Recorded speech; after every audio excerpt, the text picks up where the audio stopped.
कम आयु में शरीर छोड़ना, जो कि बाबा ने कहा ही है, कलयुग का अंतिम समय मतलब अकाले। लेकिन वो अकाले मृत्यु के कारण भी बहुत अलग अलग हो रहे हैं अभी। तो इसीलिए जो डाइट हम पहले कर रहे थे उसमें थोड़ा सा अब चेंज लाने की जरूरत पड़ती है। वो हर एक अपने अनुसार हम करते ही हैं, लेकिन अभी हम जितना लाइटर पे जाएंगे, हल्का, तो सबसे इम्पोर्टेंट चीज जो बीच में अभी जयंती बहन ने भी एक वीडियो बना के दिया था, एनिमल प्रोडक्ट, पशु से आई हुई कोई भी चीज इस शरीर को अब सूट नहीं करती है। इसलिए नहीं क्योंकि वो चीज गलत है, क्योंकि हम ब्राह्मण परिवार में कहते हैं दूध तो सतयुग में भी था। दूध में प्रॉब्लम नहीं है, दूध को निकालने के तरीके में सारी प्रॉब्लम है। सारा तरीके में प्रॉब्लम है कि उस दूध के अंदर क्या इंजेक्ट किया जा रहा है। 4 साल पहले WHO ने टाइम्स ऑफ इंडिया के फर्स्ट पेज पे आर्टिकल आया था, leading cause of cancer will be milk. पूरा टाइम्स ऑफ इंडिया के फर्स्ट पेज पे वो आर्टिकल था, क्योंकि मिल्क के अंदर डाले गए प्रोडक्ट, जो इंजेक्शन दिया जाता है दूध को एक्सट्रैक्ट करने के लिए, इस समय दिल्ली में 1 in every 8 को कैंसर है।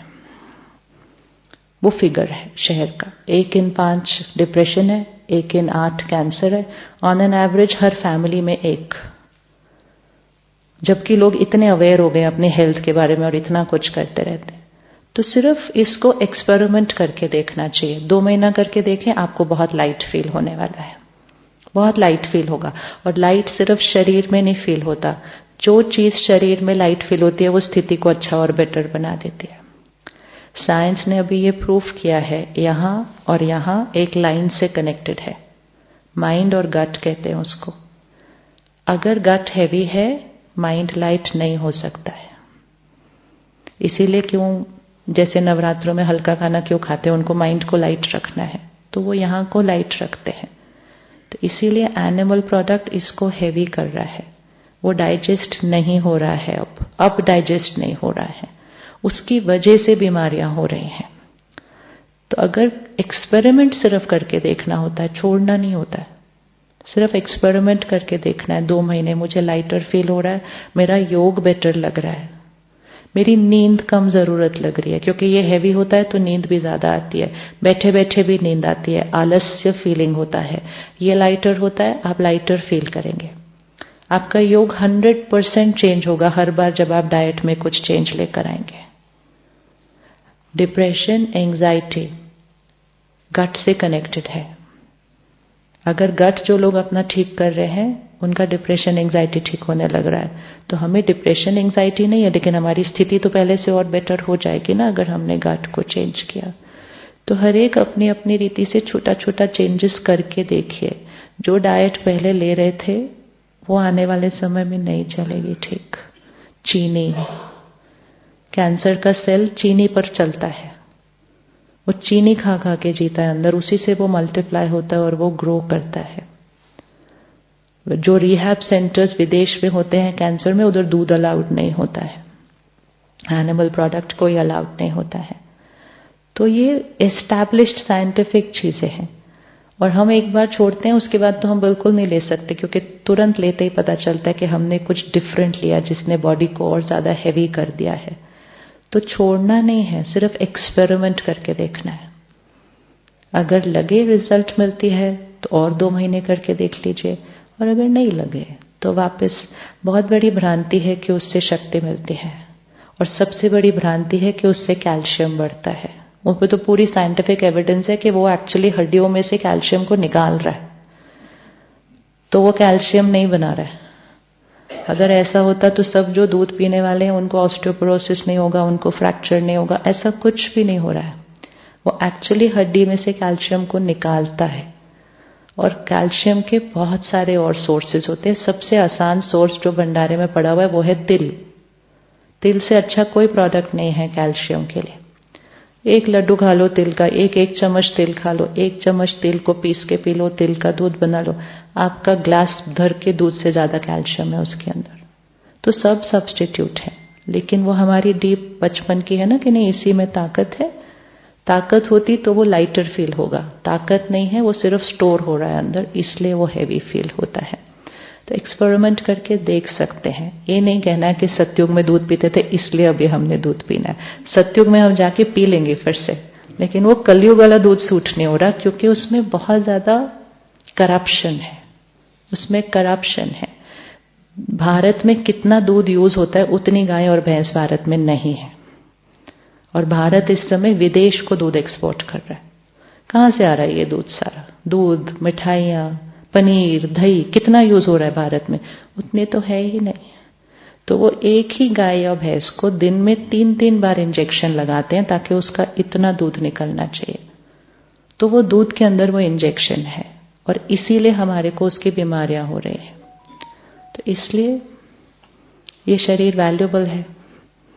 तो छोटी छोटी चीजें करके देख सकते हैं। बाकी ड्रामा में कोई भी बात है वो तो अलग, लेकिन हमने अपना कर्म सही किया तो हमने अपनी तरफ से इस रथ को चलाने के लिए जो परहेज करनी है वो की, और लाइटर तो पक्का फील होता है। योग को अच्छा करना है, अमृत वेला अच्छा फील करना है, तो गट लाइटर होना चाहिए। नींद आती है ना सुबह अगर उठ के कभी, तो वो गट हैवी था। आप रात को जल्दी या खाए नहीं, आपका देखो अगले दिन सुबह अमृत वेला कितना अच्छा चलेगा, क्योंकि खाना पहले ही डाइजेस्ट हो गया था। यहाँ के लिए कुछ नहीं करना है, यहाँ के लिए करना है, ये ठीक होता है। इसलिए बाबा सबसे पहले आके अन्न को चेंज करता है। जो सेंटर पर आते हैं अन्न नहीं चेंज करते, उनका मन नहीं लगता है। तो अटैचमेंट नहीं है शरीर से, लेकिन इस समय के लिए शरीर को चलाने के लिए कुछ कुछ चीजों का ध्यान रखना बहुत जरूरी है। चीनी, दूध, मैदा तो अलग, बिस्किट, समोसा, ये जो भी चीजें जो मैदे से बनी है, आटा नहीं भी छोड़ना तो मैदा तो नहीं लेना चाहिए। आप मैदे को, जो मैदा गूंथता है वो देखता है मैदे के हाथ धोना कितना मुश्किल होता है, वो सारा चिपक जाता है, तो वो मैदा अंदर आंतड़ियों को चिपक जाता है, वो नहीं निकलता है। हाँ जी, बेसन नहीं चिपकता, आप करके देखिए। हाँ, सिंपल चीज होती है, हाथ पे देखना है। हाथ पे जो चिपकेगा वो आंतड़ियों पे चिपकेगा।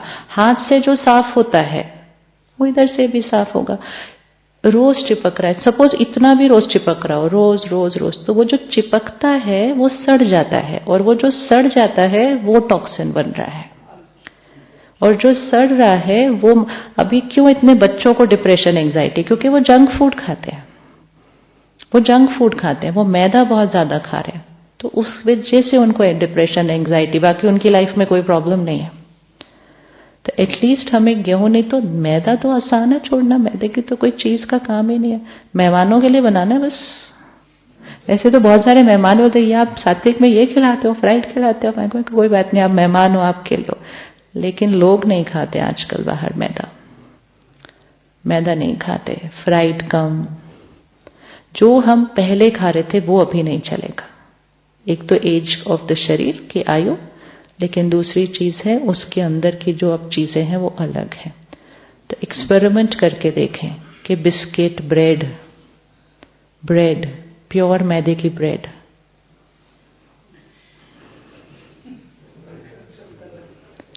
प्योर मैदे की ब्रेड, ये जंक फूड में आती है बाहर की दुनिया की भाषा में। जंक फूड मतलब जो टॉक्सिन क्रिएट करेगा, तो उसको जंक बोलते हैं। जंक मतलब जो फेंक देना चाहिए। तो मैदे की ब्रेड, मैदे का बिस्किट, जो ज्यादा रेगुलरली खाते हैं हम, हर रोज ऐसे 1-2 उठा लिया, कभी कोई खाए वो भी अलग बात, जैसे चलते फिरते बिस्किट, चाय के साथ बिस्किट, वो टॉक्सिन बन रहा है, उसी से बीमारियां क्रिएट होंगी। इसलिए लोग जाते हैं ना विजयवाड़ा, भरूच, क्यों जा रहे हैं? वो गट को ही तो साफ करने जा रहे हैं, और किस लिए जा रहे हैं? पर वो वापस आके फिर वही खाएंगे तो वो फिर वापस चिपक जाएगा। और अगर यहां ही कर लो तो वहां जाने की जरूरत ही नहीं पड़ेगी, वहां जाने की जरूरत नहीं पड़ेगी, क्योंकि 15 दिन में कुछ भी कर लो, रिजल्ट वो वैसे ही है ना जैसे ये लोग यहाँ 10 दिन के लिए आ रहे हैं। यहाँ तो अच्छा ही लगेगा आने के बाद, वापस जाने के बाद क्या किया उसका? तो वहां नहीं भी जाएं तो हम यहाँ रहते हुए भी कर लें तो हमारा गट बिल्कुल साफ होगा। ये हमारी स्थिति के लिए इंपॉर्टेंट है, शरीर से ज्यादा ये हमारी स्थिति के लिए इंपॉर्टेंट है कि हमारा गट बिल्कुल परफेक्ट रहना चाहिए। एक दिन हम पॉडकास्ट कर रहे थे, गैस्ट्रोएंटरोलॉजिस्ट हैदराबाद का, अमेरिका से आया। वो कहता है आपको क्या लगता है माइंड का गट पे असर होता है ना? मैं कहा माइंड स्ट्रेस्ड होगा तो ये खराब होगा। कहता है नहीं, माइंड का इस पे असर नहीं होता, इसका असर माइंड पे होता है। वो उसका डॉक्टर है, पेट का डॉक्टर है, गैस्ट्रो। वो कहता है इसको ठीक कर लो, आपको यहाँ मेडिटेशन नहीं करनी पड़ेगी। मुझे बोलता है आप इसको ठीक करो। अच्छा, इतना क्लियर साइंटिफिकली। तो हमें तो कितना ही ध्यान रखना चाहिए, क्योंकि हमारा योग उससे अफेक्ट हो रहा है। तो सोचो अगर बिस्किट छोड़ने से योग अच्छा लगे तो वर्थ है ना फिर बिस्किट छोड़ना। क्या है बिस्किट के अंदर, क्या है वो ब्रेड के अंदर? कुछ भी नहीं है। कभी कभी हमें कितना स्ट्रगल करना पड़ता है कि इतना करने के बाद भी योग अच्छा नहीं लग रहा, नींद ठीक से, जागरूकता नहीं है अमृत वेले में, तो छोड़ के देखेंगे, छोड़ेंगे तो देखेंगे कैसा लगता है। और जितना हम एक जना भी करके देखता है तो हम कितनों के साथ शेयर करते हैं, फिर वो करते हैं, ये भी पुण्य है, ये भी पुण्य है। अभी आज एक कागज आया था स्टैटिस्टिक्स का कि जो मेहमान आए हैं इसमें बीके भी हैं और नए वाले भी हैं। तो इसमें जो बीके आए हैं वो 40% वीगन है और जो मेहमान आए हैं उसमें 20% वीगन है।